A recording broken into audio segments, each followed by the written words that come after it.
నమస్తే అమ్మా. నమస్తే అమ్మా. అమ్మ పెళ్లి చూపులు అసలు ఆ పదం ఏంటి? నాకు సిగ్గేస్తా. కాదమ్మా, పెళ్లి చూపులు అని నలుగురు అటు నలుగురు ఇటు కూర్చోవడం ఏంటి? నచ్చిందాని తలకాయ ఊపడం ఏంటి? పెళ్లి చేసుకో. మళ్ళీ తర్వాత వీళ్ళేమో కట్న కానుకలు మాట్లాడుకుంటారు. పెళ్ళి అయిపోయింది. ఆ రోజుల్లో నిజంగా ఎలా చేసుకున్నామో, నేను కూడా పెళ్లి చూపులు కాన్సెప్ట్తోనే చేసుకున్నాను అనుకోండి. ఎలా చేసుకున్నామో అర్థమే కాదు. అసలు ఈ రోజుల్లో పెళ్లి చూపులు ఎలా జరగాలంటారు? అబ్బాయికైనా అమ్మాయికైనా? పెళ్లి చూపులు ఇద్దరికి సంబంధించింది, అబ్బాయికైనా అమ్మాయికైనా కాదు. అంటే మనం ఇద్దరికి. ఎక్కువ శాతం కొంచెం గర్ల్స్ ని సపోర్ట్ చేస్తాం పెళ్లి చూపులు అనగానే. పాపం వాడికి కూడా కోరికలు ఉంటాయి కదా అవతల. ఉంటాయి కదా పాపం, ఎందుకుండవు? వెళ్ళేది అక్కడికే ప్రమాదం. మరే అబ్బాయి అల్లుడిని తెచ్చుకోవడం తేలికేటమ్మా, కోడల్ని తెచ్చుకోవడమే చాలా కష్టంట. ఈ రోజుల్లో రెండు కష్టం ఎప్పుడైనా అంతేనమ్మా. ఎందుకంటే వెళ్ళిన తర్వాత ఇంట్లో గాని అత్తమామలతో సరిగ్గా లేకపోయినట్టయితే సంసారం విచ్ఛిన్నం అయిపోతుంది. ఎస్, అప్పటి వరకు ఉన్నదంతా అసలు. ఇప్పుడు అబ్బాయి చెడ్డవాడు అనుకో, అల్లుడిని తెచ్చుకున్నప్పుడు అమ్మాయి జీవితం ఒకటి పాడవుతుంది తప్ప కుటుంబాలు పోవు. అమ్మాయి చెడ్డదైందనుకో కుటుంబం పోతుంది. ఎగ్జాక్ట్లీ. అబ్బాయి చెడ్డవాడు అనుకో అమ్మాయి జీవితం పాడవుతుందే తప్ప కుటుంబాలకేం కాదు. అది తేడా ఉంది. అందుకని కోడల్ని తెచ్చుకునేటప్పుడు చాలా చూడాలి అని అనుకుంటూ ఉంటారు. అదమ్మా. ఇప్పుడు ఏం చూడాలమ్మా? ఇప్పుడు ఒక కోడల్ని తెచ్చుకోవాలంటే ఏం చూడాలి అసలు? ఆ అత్త అయినా, ఆ మామ అయినా, లేకపోతే ఆ హస్బెండ్ అయినా కాబోయే. ఇప్పుడు ఈ రోజుల్లో అయితే మీరు ఈ రోజుల్లో అడిగారు. సాధారణంగా అమ్మాయి అబ్బాయి బయట కలుసుకుని మాట్లాడుకుని ఇంట్లో కూడా ఎవరేమనుకుంటారు అని హాయిగా వాళ్ళు బయటే పూర్వం పార్కుల్లో కలుసుకునే వాళ్ళు ఇప్పుడు రెస్టారెంట్స్లో కలుసుకుంటున్నారు. కలుసుకుని ఇంకా తిరగడానికి అలా వీళ్ళు చూసుకుంటున్నారు. ఒకళ్ళ అభిప్రాయాలు ఒకళ్ళు తెలుసుకుంటూ ఉన్నారు. అలా తెలుసుకుని జీవితంలో కలిసి ఉండాల్సినటువంటి వాళ్ళు కనుక ఆ విధంగా చూసుకోవడం మంచిది. మీరు అన్నట్టు పూర్వకాలం అంటే పిల్లలు మరీ 13-14 ఏళ్లకే పెళ్లిళ్ళు అవుతూ ఉండేవి. అట్లాంటప్పుడు ఆ అమ్మాయికి ఇంకా వ్యక్తిత్వం ఏర్పడడం, ఎందుకంటే సోషల్ మీడియా కూడా లేదప్పుడు, అంచేత ఏర్పడి ఉండేది కాదు. ఆ అబ్బాయి కూడా 15-16 ఏళ్ళు అట్లా వాళ్ళకి ఏర్పడేది కాదు. వీళ్ళు ఒకళ్ళు ఎందుకు చూసేవాళ్ళు అంటే అప్పుడు ఫోటోలు కూడా పెద్దగా లేవు. ఉన్న ఫోటోలు కాస్మెటిక్గా తీస్తూ ఉండేవాళ్ళు. అంచేత కన్నొంకరో కాలొంకరో బాగానే ఉంటుంది మొహం చూడ్డానికి, కానీ నోరు తెరిస్తే మాత్రం అసలు మాట రాదు. మాట్లాడతారో లేదో తెలియదు. నత్తుందో, నడుస్తుంటే కాలు వంకరబడుతుందో, ఇలాంటివి తెలియాలి కదా. ఇవన్నీ తెలియడం కోసం, ఇది ప్రత్యక్షంగా చూడడం కోసం, మిగిలిన విషయాలన్నీ బాగానే చూసుకునేవాళ్ళు. అంచేత అమ్మాయే టీనో కాఫీనో పట్టుకొచ్చివ్వడం. ఎందుకంటే పట్టుకురాగలదా లేదా, కెన్ షీ హోల్డ్ ఇట్, పడేస్తుందా, ఇవన్నీ అమ్మాయికి. అబ్బాయి కూడా సరిగ్గా ఉన్నాడా లేదా, పెదవులు నల్లగా ఉన్నాయా అంటే సిగరెట్లు కాలుస్తున్నాడా, ఇచ్చేది అంతవరకే ఉండేదిలేండి పూర్వం. అవన్నీ చూసుకునేవాళ్ళు. మర్యాదగా ఉన్నాడా, మామగారిని గౌరవిస్తాడా, అత్తగారిని గౌరవిస్తాడా, భార్య వంక ప్రేమగా చూస్తున్నాడా, నిర్లక్ష్యంగా చూస్తున్నాడా, తెలిసిపోతుంది అక్కడే. చూపుల్లో తెలిసిపోదా అమ్మా అని ఇట్లా చూసాడు అనుకునే మగవాడు. ఎందుకమ్మా ప్రిపేర్ అయ్యి వస్తారు కదా పొట్ట లోపల. ఇప్పటి కాదమ్మా, ఇప్పుడు పాత మాటనే చెప్తున్నా. అప్పటి వాళ్ళు అలా ఉండేది, అందుకు చూసుకునేవాళ్ళు. అంతకన్నా పెద్ద విషయం ఏం కాదు. మిగిలిన విషయాలన్నీ ముందర కుటుంబం ఏమిటి, వంశం ఏమిటి, తాత ముత్తాతలు ఎవరు, ఇట్లాంటివన్నీ ఇటు అటు మాట్లాడుకోవడం అయ్యేది. ఆస్తిపాస్తులు కూడా బాగా వాకబు చేసుకునేవాళ్ళు. వీళ్ళకు ఉందా లేదా, అప్పులు ఉన్నాయా, మా అమ్మాయి అక్కడికి వెడితే అప్పులు తీర్చడానికి సరిపోతుందా, తిండి పెడతారా, ఇలాంటివన్నీ అయ్యాకే ఈ పెళ్లి చూపులు ఇంటి రావడం అన్నది జరిగేది. ఉంటే ఇంత చేసి అబద్ధాలు ఆడుతూ ఉంటారు కదమ్మా అప్పుడప్పుడు. ఎట్లాగోట్లా లాగించేసేద్దామని చెప్పి కనపడకుండా ఎన్నో లోపాలు. 100 అబద్ధాలు ఆడన్నా ఒక పెళ్లి చేయమన్నారు కాదు అంటే అక్కడ అబద్ధాలు ఆడడం అంటే అక్కడ ఇది కాదమ్మా. పెళ్లి జరిగే సమయంలో దుర్వార్తలు అవి వస్తే చెప్పి ఆపకుండా కాసేపు ఉండు. అవతల ఆయన ఇట్లా అట్లా ఉన్నాడు, మీ ఇంటి పేరు ఉన్నటువంటి ఆయన హాస్పిటల్లో ఉన్నాడు, ఇవాళ రేపా అన్నట్టున్నాడు అనుకోండి. వార్త వచ్చింది అనుకోండి, ఎవరో కొంతమంది అపాత్రంగాళ్ళు ఉంటారు, చెప్పేస్తారు. చెప్పేస్తే వెళ్ళి పెళ్లి వాళ్ళ దగ్గర చెప్పకూడదు, వెయిట్ చేయ కాసేపు, మరి ఆ ముహూర్తం అయ్యాక చెప్పు. ఎలా ఉన్నాడు, ఉన్నారు, ఇంకా వార్త రావాలని చెప్పండి, ఏం పర్వాలా అంతే తప్ప విషయం రేపటికి తెలిసిపోదమ్మా. 1000 అబద్ధాలాడి 100 అబద్ధాలాడి పెళ్లి చేయమంటే 1000 కారణాలు చెప్పి విడిపోతున్నారు వాళ్ళు. అంచేత అబద్ధాలు నిలవవు, ఎప్పటికీ కూడా నిలవవు. అక్కడ అబద్ధాలు చెప్పడం అంటే సమయానికి ఏదో సర్దుబాటు చేయడం కోసం చెప్పిందే తప్ప వీళ్ళు ఏమీ లేని, తెల్లగా ఉన్న అమ్మాయి నల్లగా ఉందని కానీ, నల్లగా ఉన్న అమ్మాయిని తెల్లగా ఉందని కానీ చెప్తే సమర్థించగలుగుతారా? అట్లాంటివి కాదు. చిన్న చిన్న విషయాలు ఏవో ఒకటి, ఏదో ఉంది, ఎవరో ఏదో అన్నారు, ఊరుకో అడ్జస్ట్మెంట్ కాసేపు సర్దుకుపోవడానికి సర్దుకుపోవడానికి చెప్పిన మాటే తప్ప లేనిపోని కల్పనలు చేసి చెయ్యమని కాదు. ఎస్ ఎందుకంటే కొన్ని తాత్కాలికంగా ఆవేశంతో ఏదో మాట్లాడతారు, తర్వాత వాస్తవాలు తెలుస్తూ ఉంటాయి. అందువల్ల జాగ్రత్త పడడం అని చెప్పడం మాత్రమే. ఇట్లా ఉండేవి. మరి ఈ రోజుల్లో పెళ్లి చూపులు అన్నది పెద్దవాళ్ళు చూసుకుంటున్నారు తప్ప పిల్లలు చూసుకోవటంలా. ఎందుకంటే వాళ్ళు బయట చూసుకుంటున్నారు, బయట కలుస్తున్నారు, అభిప్రాయాలు పిల్లలు చూసుకుంటున్నారు, పెద్దలు చూడట్లే. అదే కాదమ్మా, ఇక్కడ పెద్దవాళ్ళు మాట్లాడుకుంటారు ఆస్తిపాస్తులవి, మరి అవతల పిల్లలు వాళ్ళ వ్యవహారం వాళ్ళు చూసుకుంటున్నారు, ఒకళ్ళొకళ్ళు నచ్చారా లేదా అని, వీళ్ళెదురుగా కూడా లేకుండా. కనుక అన్నిటికన్నా ప్రధానం ఏమిటంటే, ఒకప్పుడు కుటుంబం సంప్రదాయం చూసుకునే వాళ్ళు ఇప్పుడు కలిసి ఉండడం తక్కువైపోయిన రోజుల్లో కంపాటబిలిటీ చూసుకోవాలి. ఇద్దరు ఒకళ్ళతో ఒకళ్ళు సర్దుకుపోగలరా? ఇద్దరు అహంకారం కలిగిన వాళ్ళ, ఒక్కళ్ళకి అహంకారం ఉన్నా రెండో వాళ్ళు సర్దుకుంటే సమస్య లేదు. ఇద్దరు అహంకారాలు అనుకో. ఇప్పుడు అంతా అదే కదమ్మా. ఇప్పుడు చూడండి, నాకు ఎంత నవ్వొచ్చిందో పెళ్లి చూపులు అని చెప్పడానికి. పెళ్లి చూపుల్లో ఈ హాఫ్ అన్ అవర్ లో ఎట్లా డిసైడ్ చేసుకుంటారని, కానీ ఆ లైఫ్సే బాగున్నాయి. ఇప్పుడు ముందు మొత్తం తెలుసుకున్నాక అన్ని ఓకే అనుకుని చేసుకున్న లైఫ్సే ఎంతకాలం ఉంటారో, కలిసి ఉంటారో, విడిపోతారో తెలియని పరిస్థితి. ఇప్పుడు మధ్యవర్తులు ఉన్నారమ్మా, అమ్మాయి చామన్సాయ్ అండి అంటాడు, అవునో కాదో వచ్చి చూస్తే తెలుస్తుంది వీళ్ళ సామంసాయి స్టాండర్డ్ ఏమిటి, వాళ్ళ సామంసాయి స్టాండర్డ్ ఏమిటి అని. మిగిలినవన్నీ కుదిరిన తర్వాత ఈ చిన్న విషయాలకు మాత్రమే ఇక్కడ కలిసి మాట్లాడటం, అంతే తప్ప ఈ పెళ్లి చూపుల 10 నిమిషాల్లోనూ నిర్ణయం అవుతుందని కాదు. తర్వాత ఏదో అంటాడు, నేనేదో సినిమా యాక్టర్ లాంటి అమ్మాయిని అనుకున్నాను, ఇలా ఉందేమిటి అని. అంటే వీళ్ళు అనుకుంటారు కలెక్టర్ అనుకుంటే బిల్ కలెక్టర్ దొరికాడు ఏమిటని.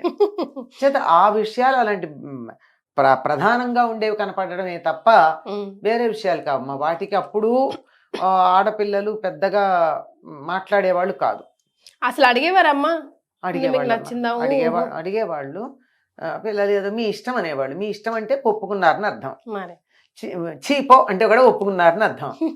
వద్దు అని అన్నారంటే అప్పుడు ఆలోచించాలన్నమాట. అసలు అనేవారా అంటున్నా, అలా గొంతెత్తి వద్దు నాకు నచ్చలేదు, ఏజ్డ్ లేదా సనిగేవాళ్ళు, ఆడపిల్లలు అమ్మ దగ్గర సనిగేవాళ్ళు, పొట్టిగా ఉన్నాడు, నల్లగా ఉన్నాడు, అట్లా ఉన్నాడు.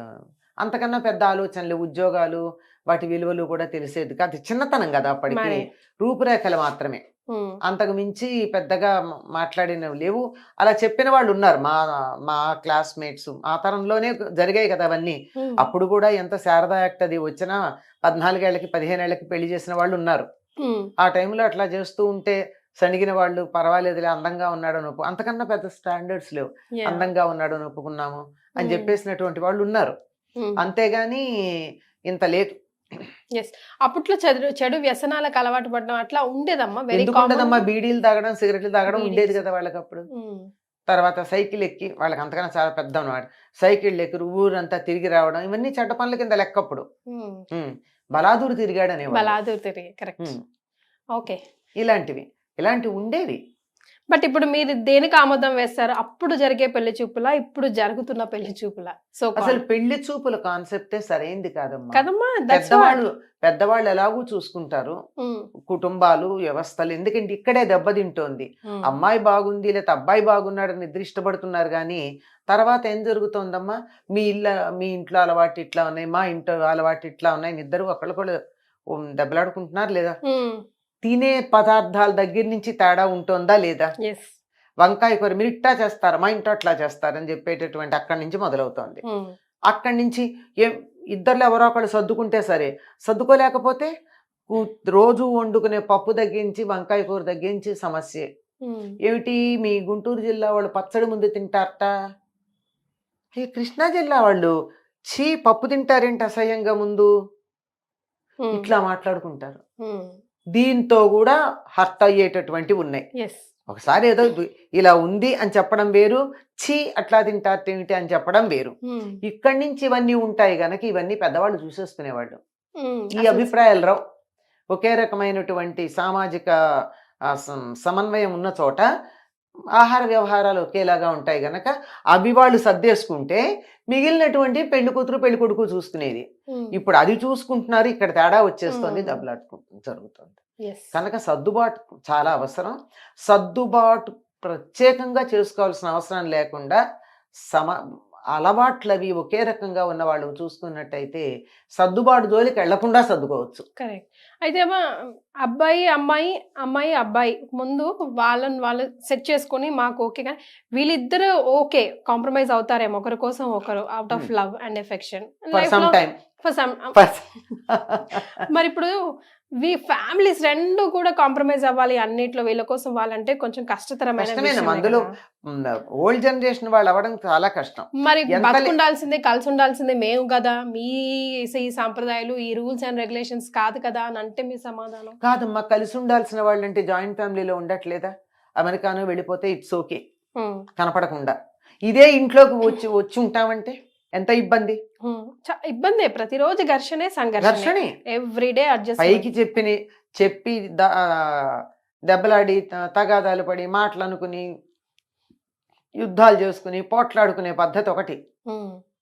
లేకపోతే కూడా మొహాలు మార్చుకుని అన్‌ప్లెజెంట్‌గా ఉండి, మాట్లాడకుండా ఉండి, ఇంట్లో ఒకళ్ళ మొహాలు ఒకళ్ళు చూసుకోకుండా సైలెంట్‌గా ఉంటుందండి వాళ్ళ ఇల్లు అన్నారు. ఎందుకంటే ఒకళ్ళతో వాళ్ళు మాట్లాడుకోరట. హ్మ్. ఎందుకు మాట్లాడుకోరంటే పోట్లాడుకున్నారు. మాట్లాడుకోరు. హ్మ్. ఇల్లు సైలెంట్‌గా కాకుండా ఎట్లా ఎట్లా ఉంటుంది? ఉంటది? యెస్. అలాంటి సైలెన్స్ కాదుగా మనం కోరుకునేది. హ్మ్. ప్రశాంతమైనటువంటి సైలెన్స్ ఉండాలి. హ్మ్. అంతేగాని దెబ్బలాడుకుని ఇంకా మాట్లాడుకోమన్న శ్మశాన నిశ్శబ్దం కాదు. అట్లా ఉండే ఇళ్ళు కొన్ని కనపడుతున్నాయి. ఎవ్వరన్నా దొరికితే చాలు వీళ్ళ మీద వాళ్ళు, వాళ్ళ మీద వీళ్ళు గంటల తరబడి మాట్లాడతారు. హ్మ్. ఇంట్లో పెద్దవాళ్ళని ఎవరిని కదిలించినా అమ్మా మా రోజుల్లో ఇట్లా కాదమ్మా అని హ్మ్. అంటారు జనరల్‌గా. But you hmm. Never say like that.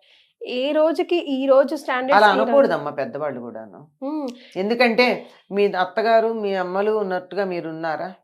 లేం కదా! మారారు కదా! హ్మ్. మీ తర్వాత వాళ్ళు మీలా ఉండాలని కోరుకోవడం న్యాయమా? అన్యాయమా? అన్యాయమే. కాదా మరి? హ్మ్. తప్పు చేస్తుంటే చెప్పండి. హ్మ్. అధర్మం వైపుకి వెళ్తుంటే చెప్పండి. అన్యాయం చేస్తుంటే చెప్పండి. అబద్ధాలాడితే చెప్పండి. ఎవరి కొంపలన్నా కూలుస్తుంటే చెప్పండి. లంచాలు పట్టుకుంటే చెప్పండి. అంతేగాని పద్ధతులు ఆధునికమైనటువంటివి అనేకమైనటువంటి వాటిని మనం అమలు జరుపుకున్నప్పుడు కొన్నిటిని అంగీకరించాలి. మా రోజుల్లో ఇట్లా కాదమ్మా అనేటటువంటి పెద్దావిడ హ్మ్. కాలేజీకెళ్ళి చదువుకుందా? ఉద్యోగం చేసిందా? హ్మ్. చెప్పండి. యెస్. ఇంట్లో తాను అలా కూర్చుని మేము రుబ్బామమ్మా ఈ రోజుల్లో లాగా కాదు. నువ్వు ఇప్పుడు రుబ్బు నో ప్రాబ్లం. ఏమ్మా? హ్మ్. అప్పుడు కదా ఇప్పుడు నువ్వు రుబ్బు. హ్మ్. నువ్వు రుబ్బవు. ఉద్యోగానికి వెళ్ళే కోడల్ని రుబ్బమంటే ఏం తప్పా ఒప్పా? మిక్సీలో వేసేస్తున్నారు. సుఖపడిపోతున్నారు. ఒళ్ళు ఒంగటం లేదు. ఇలాంటి మాటలు మాట్లాడడం తప్పా ఒప్పా? మాకు తప్పే అమ్మా. మాకు కూడా తప్పే. తప్పేనమ్మా. తప్పు తప్పే. యెస్. ఎవరికైనా తప్పే. దానికి తగినటువంటి వెసులుబాటు చెయ్యాలి. లేదు తల్లి నువ్వు చెయ్యక్కర్లేదు, ఉద్యోగం చేయక్కర్లేదు, ఇంట్లో కూర్చో. అబ్బాయి సంపాదించే దాంతో మనం సర్దుకుందాం అని చెప్పి కోరికలు తను కోరుకోకుండా, కొడుకు సంపాదనంతా తనే వాడుకోకుండా హ్మ్. ఉండగలిగితే మంచిది. మరి. ఉంటారా? ఉన్నారా? ఉంటారా? లేరమ్మా మరి ఎవరుంటారు? అందుకని మారవలసింది ఎవరు అంటే పిల్లలకి నేర్పకుండా ఉన్నటువంటి పెద్దవాళ్ళు మారాలి. హ్మ్. నేర్పలేదుగా మనం. యెస్. మన పద్ధతి ఏమిటో నేర్పలేదుగా. హ్మ్. నేర్పిన తర్వాత మీరు వద్దన్నా పిల్లలు సవ్యమైన దారిలోనే ఉంటారు. అప్పుడు మీరు ఇలా బాధపడాల్సిన పని ఉండదు. నేర్పలేదు గనక మీరే మారాలి. యెస్. ఎప్పుడు కూడా మీ అత్తగారి దగ్గర నుంచి మా మామగారి దగ్గర నుంచి లేదా మగవాళ్ళ విషయం అయితే మీ తండ్రి దగ్గర నుంచి మీరు ఏ రకంగా అధికారం పెత్తనం వారసత్వం తీసుకున్నారో అట్లా తరువాత తరానికి ఇచ్చి మీరు చక్కగా చూస్తూ వాళ్ళు బాగా మేనేజ్ చేస్తున్నారని ముచ్చట పడితే ఎంతో బాగుంటుంది. యెస్. అంతేగాని మాకు లేదే అనుకోకూడదు. బికాస్ అదే ఇట్స్ కదా. చేంజ్. ఇవాల్టికి ఈ రోజు అత్త నిన్నటి కోడలే గదా! ఉమ్, ఇప్పుడున్న కోడలు రేపటి అత్తే గదా! ఉమ్. సో ప్రతి ఒక్కరికి ఆ సర్కిల్ వస్తది. వస్తుంది. వి హావ్ టు అసలు అసలు యాక్సెప్ట్ అండ్ అత్త మూవ్ ఆన్. కోడలు అన్నది కాక మనిషిగా చూసినట్టయితే ఎంత హ్యాపీగా ఉంటుందమ్మా. అబ్బా! అదొక్కటే చేయలేకపోతున్నాం. హ్మ్. మనిషిలాగా ఎందుకు చూడం? పోనీ కోడలుంది. ఉద్యోగానికి వెళ్ళింది అలసిపోయి వస్తుంది. కాసేపు ఇంటికి రాగానే టీ ఇవ్వగలిగితే ఎంత బాగుంటుంది. అమ్మా! మళ్ళా అడిగి పెట్టించుకోకపోతే చాలమ్మా. అదే కదా. అదే అంటున్నాను నేను. ఆ పొద్దున్నుంచి ఒక్కదాన్ని ఇంట్లో ఉన్నాను. ఎప్పుడొచ్చి టీ పెడతావా అని ఎదురు చూస్తున్నాను అని అన్నారనుకోండి. ఆ కోడలికి ఎలా ఉంటుందమ్మా? అలా కూతుర్ని అంటారమ్మా? కాలేజ్‌కెళ్ళొచ్చిన కూతుర్ని అనరు. అనరు. అదే తేడా. అలా లేకుండా సమానంగా చూసుకోగలిగినట్టయితే ఇబ్బంది ఉండదమ్మా. అలాగే ఆ కోడలు కూడా అలాగే ఉండొచ్చు. పాపం అత్తగారు పగలల్లా ఒంటరిగా ఉంది ఇంట్లో అని రాగానే ఆవిడ టీ పెట్టారు పెట్టలేదు ఆ మాట పక్క పెట్టండి. ఎలా ఉన్నారండి, పగలంతా ఎలా జరిగింది, బానే ఉందా అని పలకరించవచ్చు కదా. పలకరించరు, వీళ్ళు పలకరించరు ఆవిడ్ని. ఆవిడ ఎదురొస్తే కూడా విసుక్కుని మాకేదో డిస్టర్బెన్స్ అన్నట్టు చూస్తారు. అంటే వీళ్ళు వాళ్ళని హ్యూమన్ టచ్తో పెద్దవాళ్ళు అయిన కొద్దీ ఇతరులు మనని పట్టించుకోవాలి చూడాలన్న కోరిక పెరుగుతుందమ్మా. అవును, అట్లాంటప్పుడు పలకరిస్తే చాలు వాళ్ళకి. వాళ్ళు మా ఆఫీస్లో ఏమైంది అనుకున్నారో మాట చెప్పండి, అసలు వాళ్ళు ఖుష్. కొంచెం పెద్దరికం ఇవ్వాలి, వాళ్ళతో మాట్లాడాలి. ఇది చిన్నతరం చెయ్యాలి. పెద్దవాళ్ళు చేయాల్సింది ఏమిటి, వాళ్ళని మన పిల్లలతో సమానంగా చూసుకుని వాళ్ళు కూడా మనుషులు అన్న సంగతి గుర్తుపెట్టుకుని మనలాగే వాళ్ళకు కూడా కష్టాలు, ఇబ్బందులు, అలసట, పని, ఒత్తిడి ఉంటాయి. వాళ్ళకు కూడా విశ్రాంతి కావాలని ఆలోచిస్తే ఎంత బాగుంటుందమ్మా. ఇది మిస్ అవుతున్నాం మనం. అందరూ కరెక్షన్ చేసుకోవాలమ్మా. అందరూ చేసుకోవాల్సిందే. ఎప్పటికప్పుడు everybody has to correct himself or her self every minute. నేను ఇప్పుడు ఇన్ని మాట్లాడుతున్నాను, రేపొద్దున నేను అత్తయ్యాక నేను ఎలా ఉంటానో తెలియదు కదమ్మా. So I have to learn from here. ఎలా ఉంటానో be a human and treat your daughter in law as a human. That's all. అంతకన్నా పెద్దగా ఏం చేయక్కర్లా. 100% అమ్మా. Thank you so much.